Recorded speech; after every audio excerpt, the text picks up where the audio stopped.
So the two points from this chapter 2 that I chose were high and low pleasures, and is utilitarianism chilly? So for high and low pleasures, Mill is going against what Epicureans say. Epicureans, I think I'm saying that right. When they say that humans can only feel the same pleasures as pigs. Mill contradicts this in saying that they don't have the same level of life that humans have. Humans have more intricate ways of obtaining happiness. We have more opportunities to obtain this happiness, and we wouldn't be, like, the way that we are built, we would not be satisfied by the same pleasures as pigs. Not all of them, at least. Some of them we would. So he then goes into the ideas of high pleasures and low pleasures. So high pleasures are things that humans have the ability to obtain, but pigs don't. So this would be things of like learning, obtaining knowledge, basically just mental development. When pigs are born with what they know. Yes, they can be taught tricks, but that's just them habitually like, oh, if I do this, I get food. It's just like if I come over to my pan, I get food. They're born with their instincts, and they don't really have much more mental development other than what they're already provided with. He then goes into low pleasures, which is things that are comparable between humans and pigs, but he also says that these pleasures are not as fulfilling as high pleasures. He says that high pleasures are, in a sense, better. And examples of low pleasures would be eating, drinking, and maybe even sexual activities.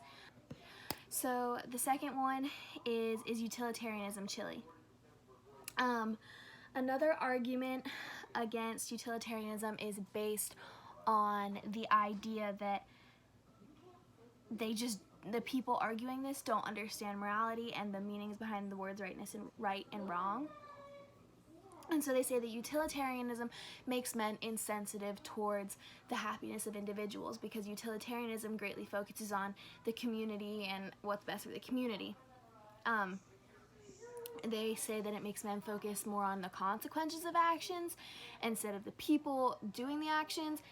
And Mill argues this by saying that if it's an argument against men because they're not taking the person in consideration but only their actions, then it's an argument against morality standards.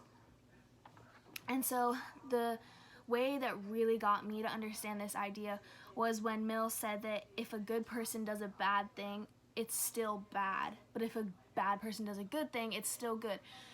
Us as people have no way of knowing what's going on in someone's head. We only can really tell if they're good or bad based on their actions and what they do, how they portray themselves, the people they're around maybe, but then it's like, how do we know those people are bad? It's just basically off actions. We can't get into someone's head and see what they're thinking.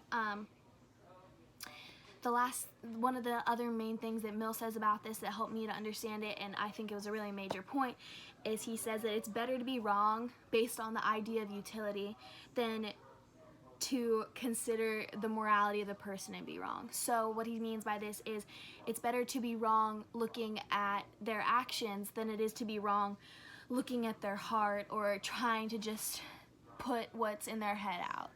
And so I think that this is another really good way of arguing kind of a stupid argument against utilitarianism.